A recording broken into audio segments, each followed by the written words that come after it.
Sejam bem-vindos ao MH4HRM, um projeto Mental Health for Human Resource Manager que tem parcerias com diferentes países. Espanha, a SGS, é a coordenadora deste projeto. Temos também parcerias com a Croácia, Itália, Grécia e, claro, Portugal. E este é uma iniciativa europeia, pioneira no âmbito do programa Erasmus+, tem foco na saúde mental, no contexto empresarial, pretende fortalecer as competências dos profissionais de recursos humanos e estes podcasts são ferramentas formativas e informativas para partilhar boas práticas e recursos sobre a gestão de questões emocionais e psicológicas no âmbito do trabalho. Acima de tudo, promover o bem-estar dos colaboradores.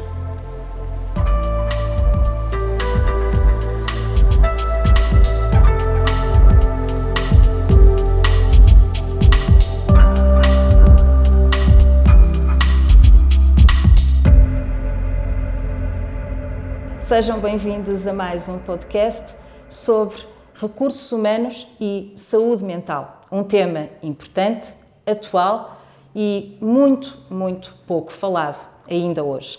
Temos connosco João Ramos, médico de especialidade em medicina do trabalho, portanto importante nesta temática.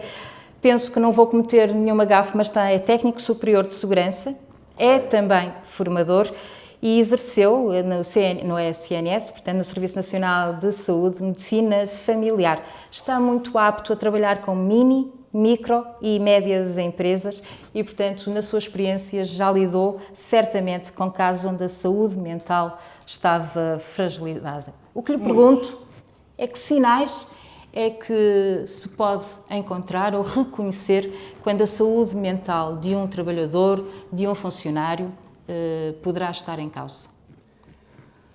Os sinais são muito extensos e simultaneamente extremamente vagos.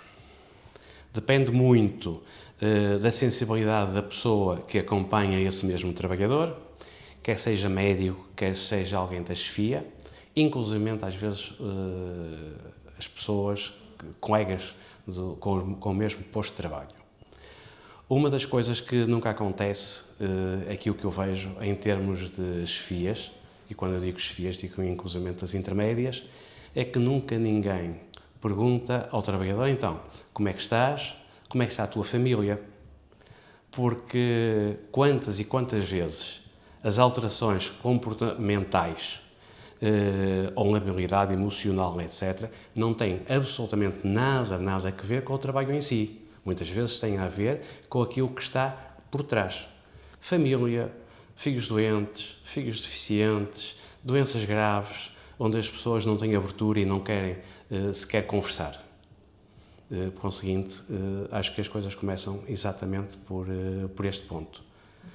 Uma das coisas também que eu vejo que nunca, muitas vezes, nos recursos humanos, quando estão a recepcionar um trabalhador, eventualmente para uma entrevista de emprego, só lhes interessa o currículo, aquilo que eles sabem ou não fazem fazer, e, entretanto, ninguém lhe pergunta também, então, como é que se sente, se é uma pessoa feliz na vida, se não é, como vai a família, como não vai, porque nós não conseguimos nunca dissociar o trabalho da família e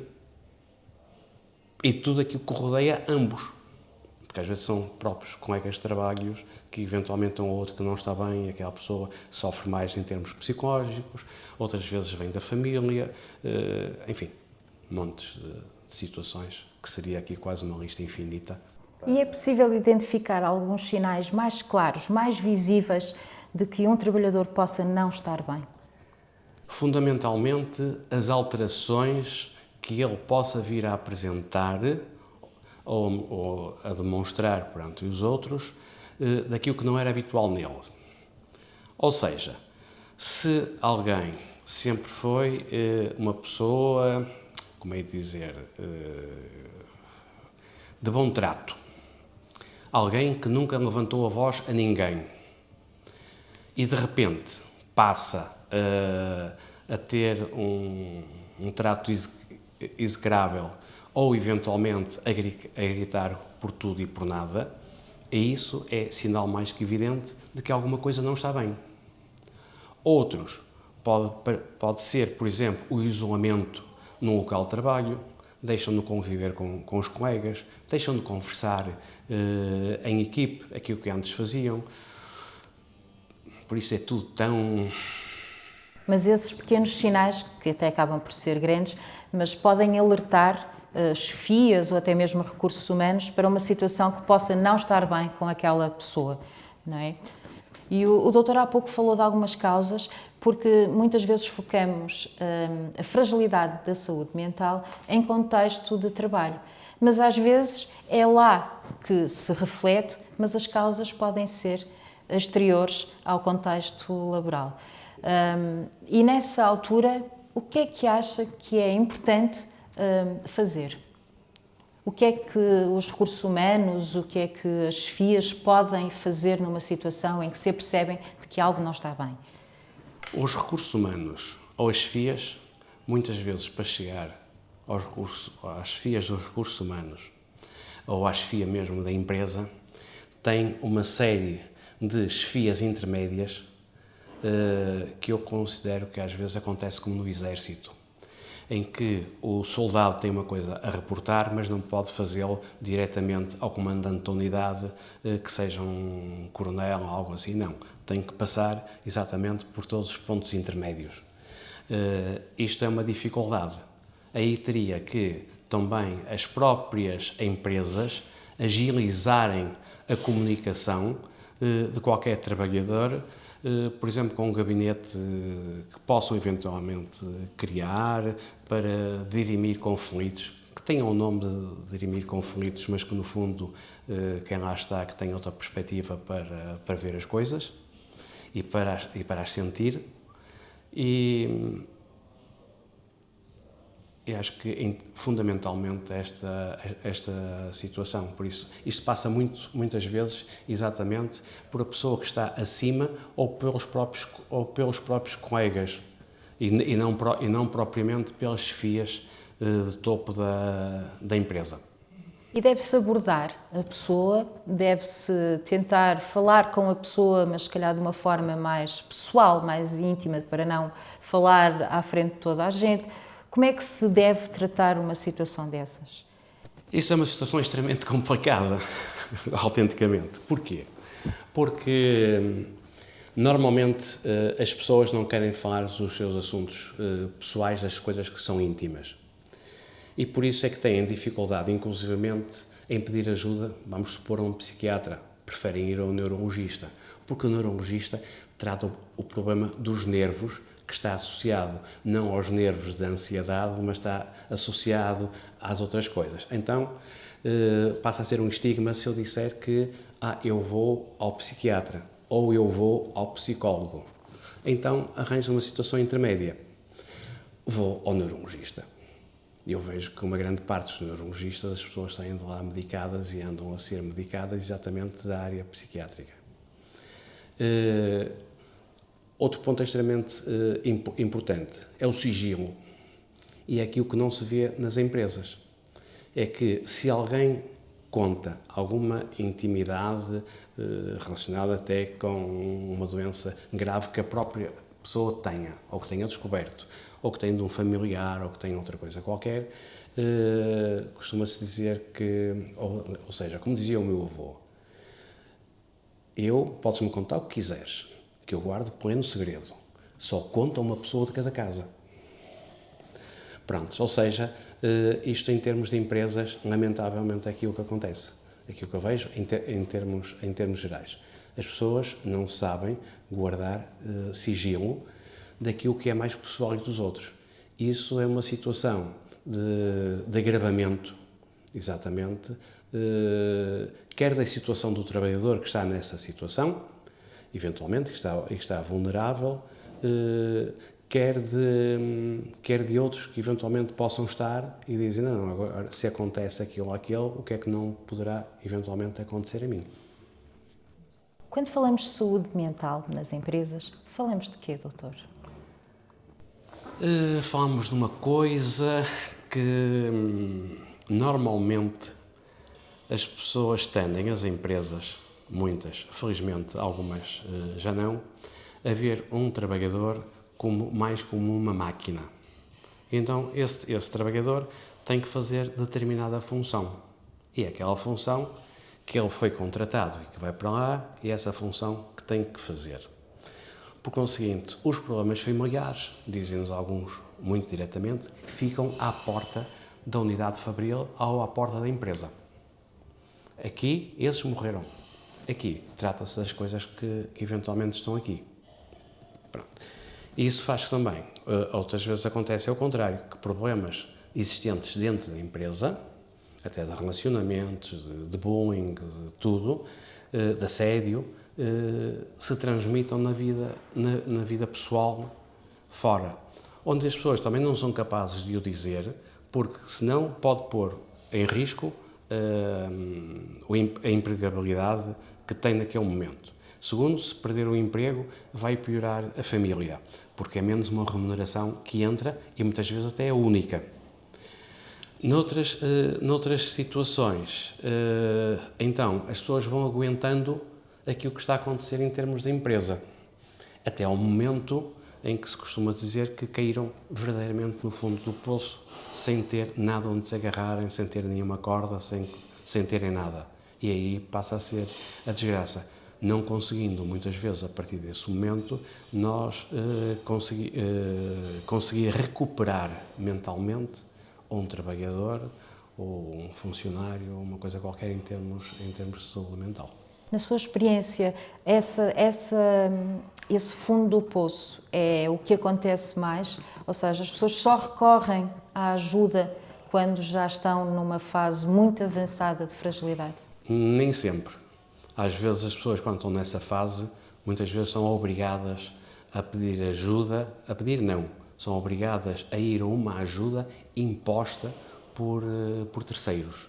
E esses terceiros, muitas vezes, ou a maior parte das vezes, é a família direta ou alguém extremamente amigo. Porque uma grande parte das vezes, ou se não quase sempre, a pessoa tende a ver é que o mundo está contra elas, com elas está tudo bem, os outros é que está tudo errado. Ou seja, isto podemos passar para a família, e muitas vezes acontece exatamente na família, onde diz que eu sou uma incompreendida ou incompreendido perante os meus filhos, ninguém me compreende, o meu marido ou a minha esposa também não me compreende, a minha sogra, apesar da má fama das mesmas, também não compreende, ninguém compreende. E então o mundo está todo contra essa pessoa. Portanto, é um sentimento de solidão. É um sentimento de solidão, de tristeza, de perda de autoestima, do pior que se pode imaginar. Pode manifestar-se como crises de ansiedade? Perfeitamente. Uma crise de ansiedade, tonturas, tudo é possível. Dores abdominais, diarreias, enfim. Inclusivamente dizer que tem que ir à casa de banho e andar a urinar de 10 em 10 minutos, não tendo qualquer patologia da bexiga ou qualquer patologia urinária. Tudo é possível, porque nós podemos somatizar queixas, não é? Isto faz lembrar os miúdos que muitas vezes não querem ir à escola, e então porque têm uma grande dor de barriga. Ou seja, a dor de barriga que ele está a reportar é real, que está relacionada com o outro, ou seja, ele efetivamente sente a dor de barriga. Mas se nós formos investigar as causas que ele tem da dor de barriga, muitas vezes está exatamente na escola, está um professor que grita, está em grupo de colegas que, enfim, ele passa sempre a ser o saco de pancada, etc. Quando falamos, e vamos agora falar um bocadinho da questão da produção, quando se trabalha em linhas de produção, está-se mais apto a ter questões relacionadas com a saúde mental? Ou considera, por exemplo, que as chefias ou gestão de topo, por exemplo, pode também facilmente apresentar sinais de fragilidade? Podem. As pessoas, quando trabalham em linhas de produção, normalmente o trabalho é monótono. E passado algum tempo de estarem a fazer as coisas, eles estão a fazer o trabalho de forma autenticamente quase em modo automático.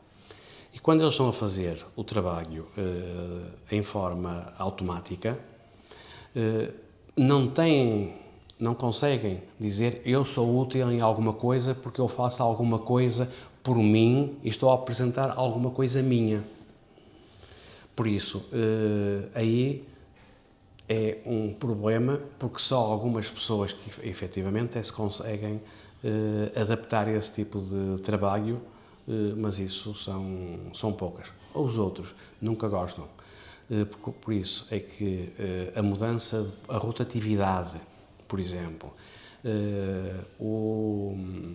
pausas que são feitas, outro tipo até de, por exemplo, a meio de uma manhã ou a meio de uma tarde, uma mini reunião com a chefia para perguntar, ok, o que é que nós podemos melhorar ou não hoje, inclusivamente até para lhes dar um obrigado pela produção que tiveram, porque pode acontecer que efetivamente aquele dia foi mais produtivo.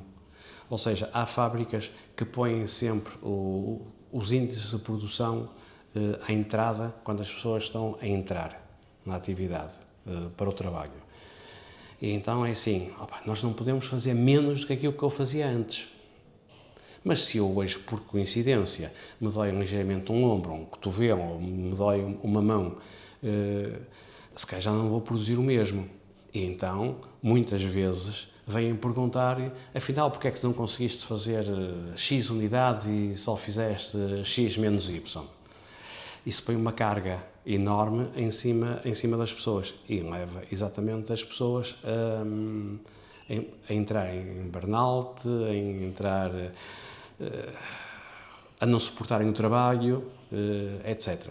Tendo também em conta que uma das coisas importantes era a valorização, mesmo nas tarefas que são automáticas, a valorização da pessoa, no sentido de escutá-las, perguntar o que é que poderia ser melhor para elas naquele posto de trabalho, se não seria melhor também, eventualmente, rodar com outros sítios.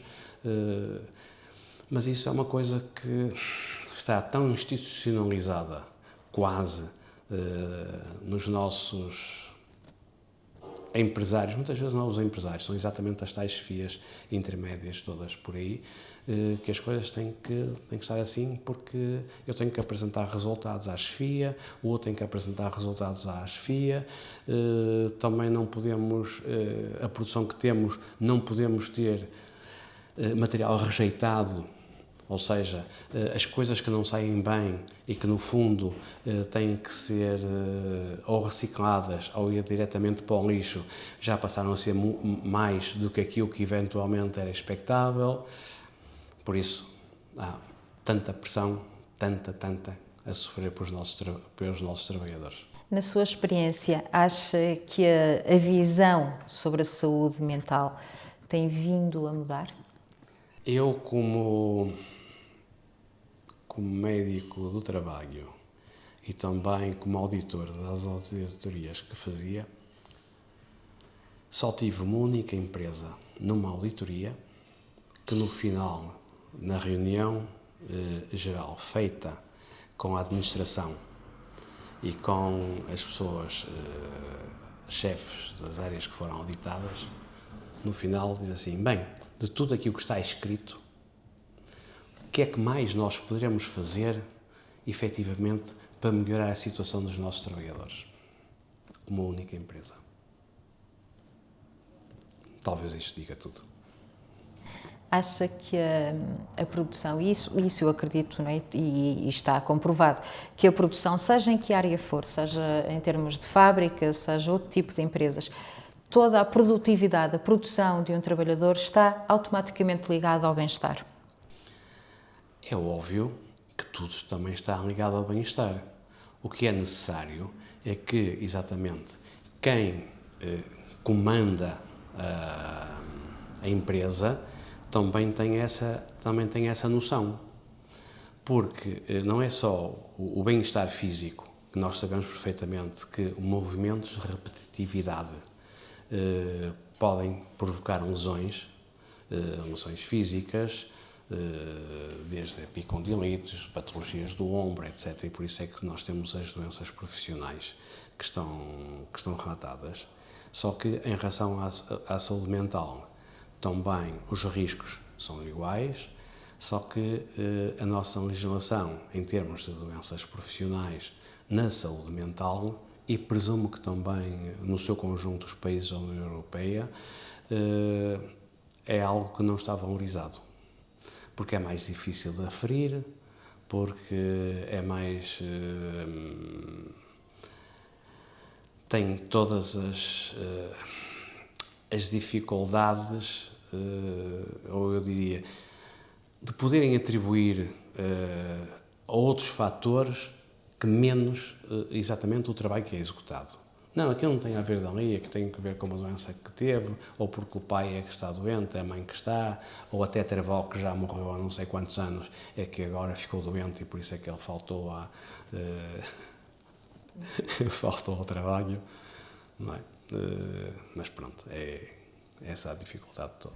Mas há uma tentativa de, se calhar, hoje em dia, começar a melhorar ou a promover a saúde mental dentro das organizações. E há pouco o doutor falava-me de uma série de itens que gostaríamos que partilhasse connosco sobre aquilo que hoje em dia poderá ser feito e pode ser trabalhado nessa vertente.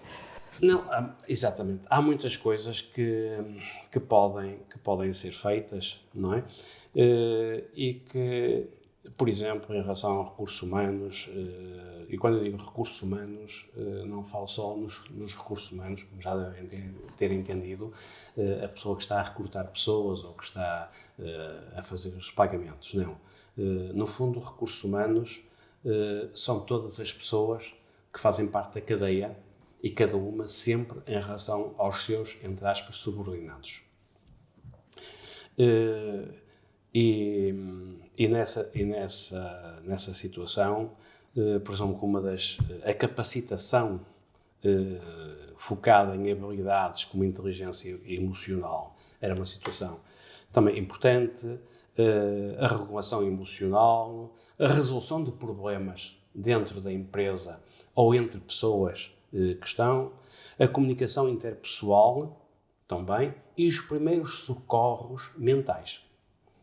E eu digo porque é que tomei essa nota dos primeiros socorros mensais, porque as empresas todas nós viramos para os primeiros socorros, que são obrigatórios por lei, que são devidamente legislados, onde tem que haver formação. Aqui em Portugal tem que ser renovado essa formação cada 3 anos, mas ninguém fala exatamente na situação dos primeiros socorros mentais, onde inclusivamente o próprio trabalhador, se tiver confiança em alguém na empresa e que seja verdadeiramente sigiloso, então essa pessoa, se calhar, um dia em que não está bem, poderá chegar lá e dizer: eu não sei o que é que se passa comigo, estou mal, parece que tudo me treme as pernas, as pálpebras, eu estou com vontade de ir embora, não estou com vontade de estar aqui, e pode acrescentar: mas não sei o que é que me provocou isto, ou o que é que me está a fazer isto.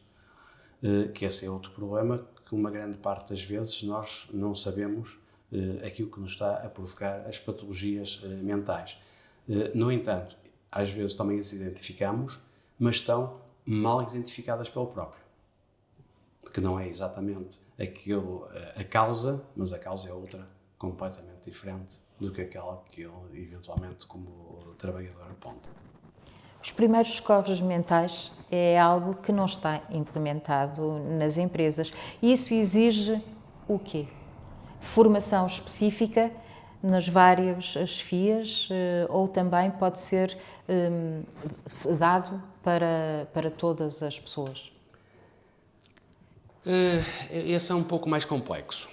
É complexo pelo seguinte, porque, vamos supor, eu posso ter uma empresa onde tenho uma pessoa em primeiros socorros normais, que sabe que chega lá, como é que desinfeta uma pequena ferida, que põe um penso por cima, ou põe dois, e resolve o problema.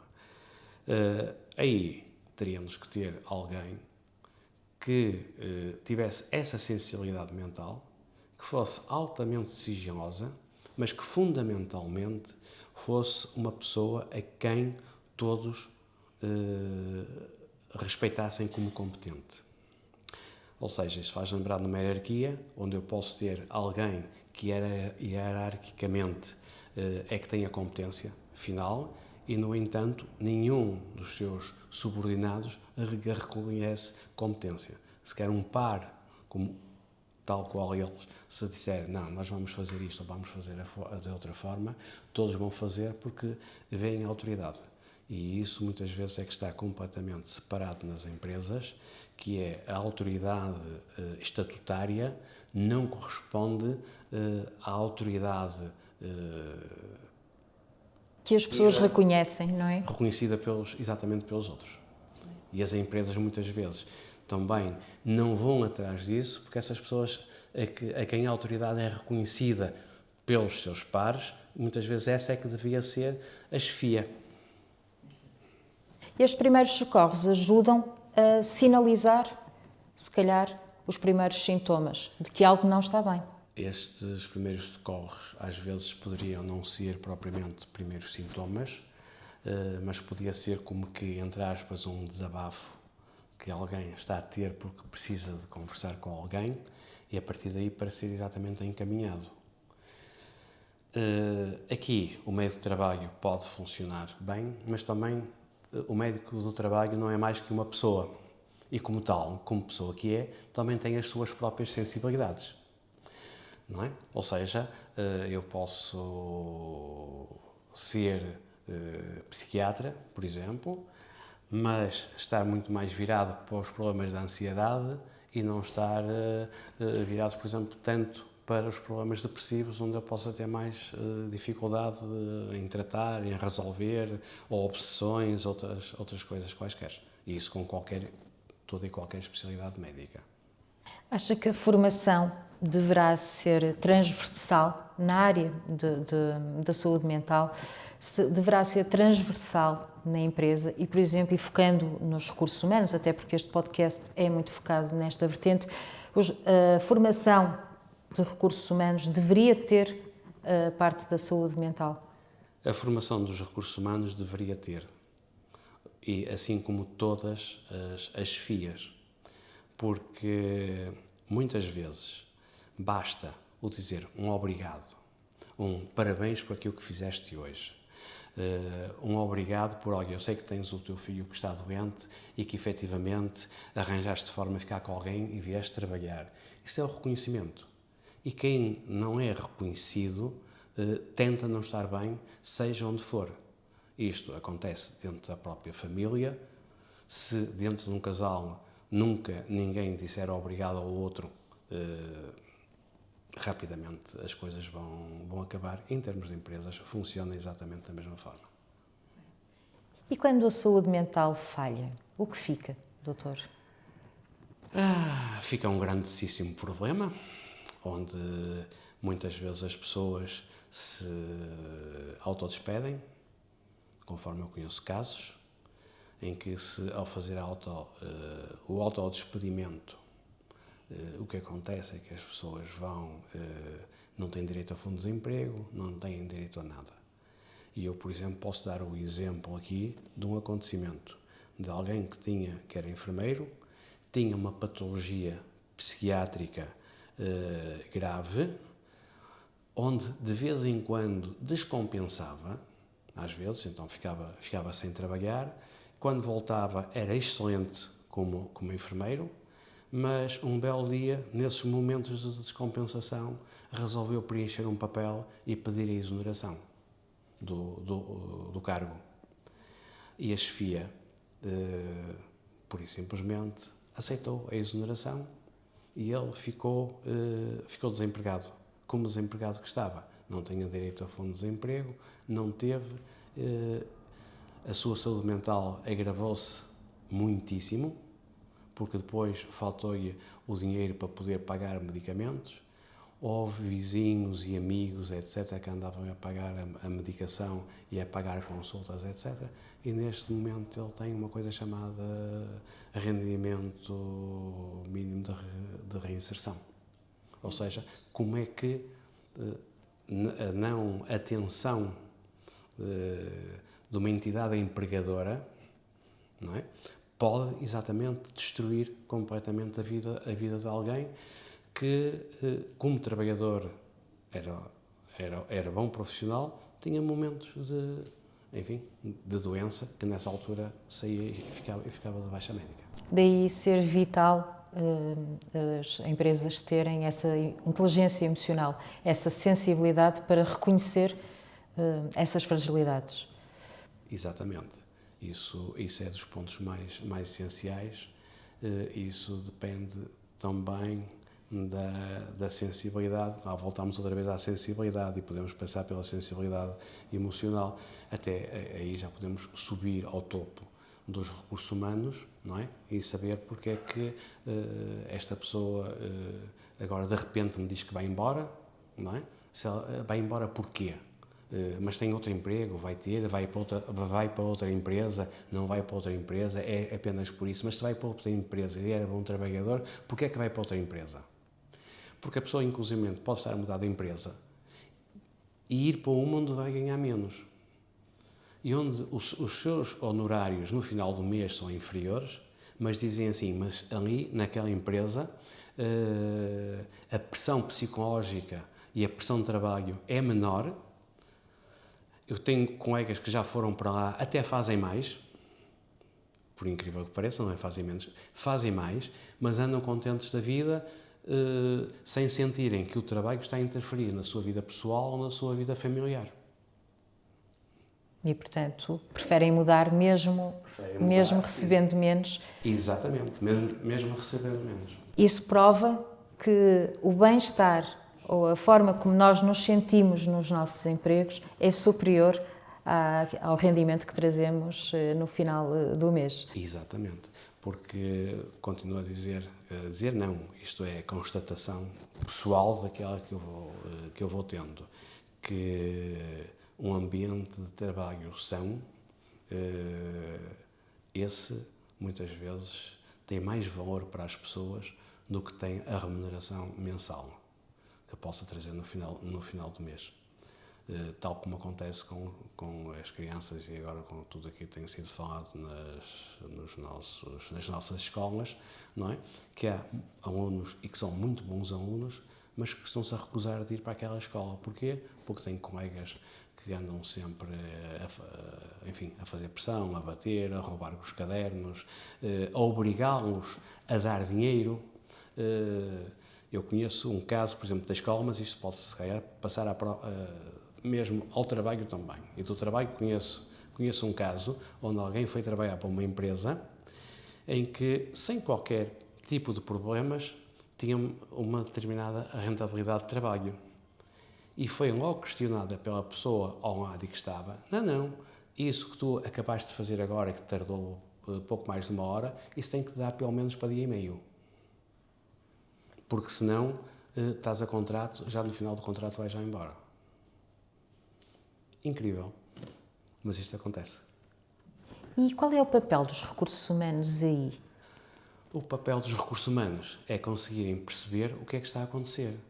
Voltamos nós à própria sensibilidade que as pessoas têm. Porque eu, por exemplo, quando vou fazer medicina de trabalho numa empresa, eu costumo dizer, entro sempre pelas portas dos fundos. E sistematicamente vejo os trabalhadores nos seus postos de trabalho. E se uma vez passei entre duas linhas, na próxima vez passo entre outras duas, etc. E como as pessoas não estavam habituadas numa das fábricas, a mim passaram a chamar o general, porque eu sempre que lá ia fazer a visita aos postos de trabalho, dava sempre uma passeata, por assim dizer, não é? Eles estavam a achar isso altamente estranho, mas só a partir daí é que depois, quando me viessem à consulta, se calhar metade das coisas estavam resolvidas, porque já sabia como é que eles estavam, os problemas que havia ou que não havia. Sempre perguntava aos chefes de linha algum problema que tenha havido aqui, alguém ficou doente, alguém esteve com baixa, e esteve com baixa, porquê é que esteve com baixa? Não é? Porque uma coisa é a pessoa meter baixa por causa de um filho, mas não quis dizer, outra coisa, ou pela mãe ou pelo pai, não foi por isso, mas como se estivessem elas próprias doentes, mas na realidade o próprio trabalhador ele não estava doente, não tinha nenhuma causa física ou mental para estar a faltar ao trabalho. Isso é essencial. E essa proximidade, o ver com os próprios olhos, não esperar que a informação chegue ao gabinete, é também essencial para a prevenção. Essa é que é essencial. E por isso é que às vezes eu costumo dizer que as próprias chefias das empresas deviam comunicar com todos os trabalhadores. Todos. Nem que fosse muitas vezes, nem que fosse uma vez por mês, 2 em 2 meses, etc. Estar com eles. Há empresas, como aconteceu com uma que eu não vou fazer publicidade, que é do centro do país, onde conhecia os trabalhadores todos pelo nome. E que ia, cumprimentava-os, não fazia isso todos os dias, mas quando fazia. E quando eles tinham algum problema económico, inclusivamente, iam ter com o próprio administrador e aquilo que era resolúvel, ou fazer ligeiros adiantamentos de subsídios, ou fazer que aliviava as coisas e não estavam obrigados a ir pagar taxas de juros altíssimas para, enfim, nessas empresas de empréstimos, seja do que for. Ainda há um caminho muito longo para percorrer. Diga? Ainda há um caminho muito longo para percorrer nesta área. E esse caminho, por muito, nestas e nas outras áreas todas, é um caminho que nunca tem fim. É um caminho que vai sendo percorrido, nós vamos sempre melhorando, isto é como o conhecimento. Nós estamos sempre a melhorar o nosso conhecimento. E, por conseguinte, assim como é o conhecimento dentro da física nuclear, como é o conhecimento dentro da computação, etc., mesmo em termos humanos, o nosso conhecimento está-se permanentemente em evolução. E a saúde mental de agora não é a mesma de antigamente? As exigências são maiores? São. Em termos psicológicos, fundamentalmente muito maiores. Nós antes tínhamos mais trabalhadores braçais, por assim dizer, e hoje temos muitos trabalhadores intelectuais. Ou seja, onde se restam sentados frente a um computador, onde em termos de cansaço mental que se transmite ao físico é milhares de vezes superiores a um trabalhador braçal que se calhar anda a mover tijolos de um sítio para o outro. Isso traz algum isolamento, alguma falta de socialização entre as pessoas, e isso pode também ser um fator de fragilização da saúde mental? As pessoas isolam-se muitas vezes em termos de trabalho, principalmente quando é o trabalho mais intelectual, o que as pessoas estão a fazer, porque muitas vezes estão a trabalhar todos no mesmo projeto ou em coisas similares e têm medo, muitas vezes exatamente com justificação, de que alguém venha, entre aspas, roubar aquilo que a pessoa está a querer fazer ou não fazer. Pronto. E esta podemos, por exemplo, passar para a informática.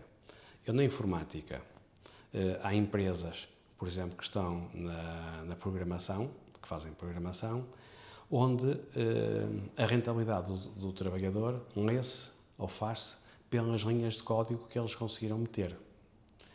Mas eu posso ter outro trabalhador que apenas introduziu 1/100 daquelas linhas de código, mas o programa ficou muito mais eficiente do que o outro que esteve a fazer montes de linhas de código.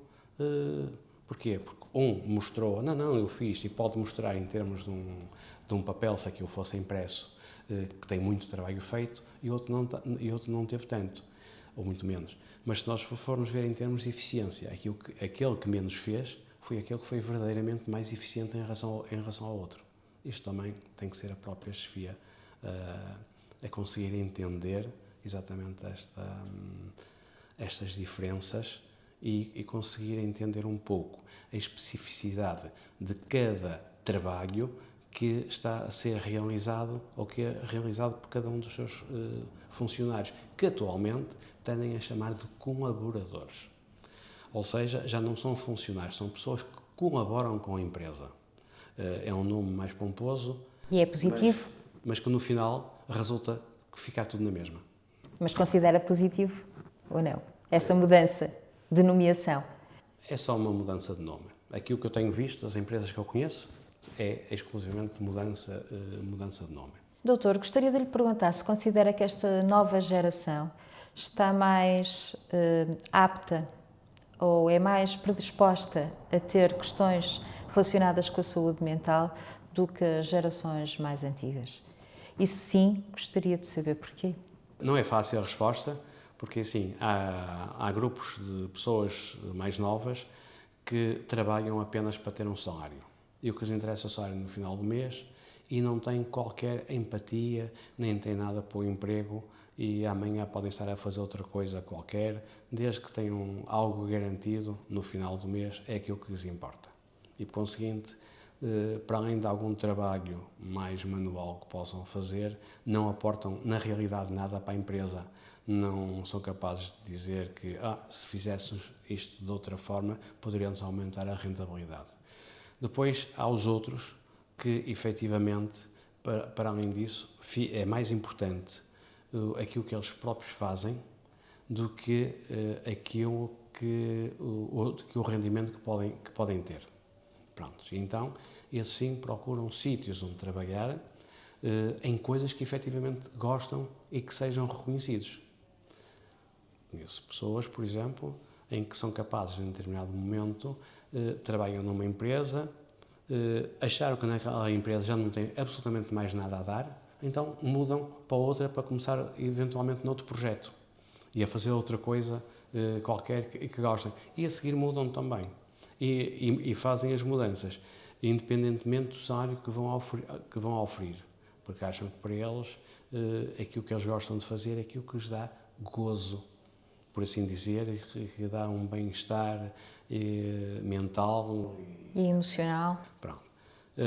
O que significa que as empresas têm que se adaptar e dar cada vez mais condições de forma positiva para que os colaboradores se sintam integrados.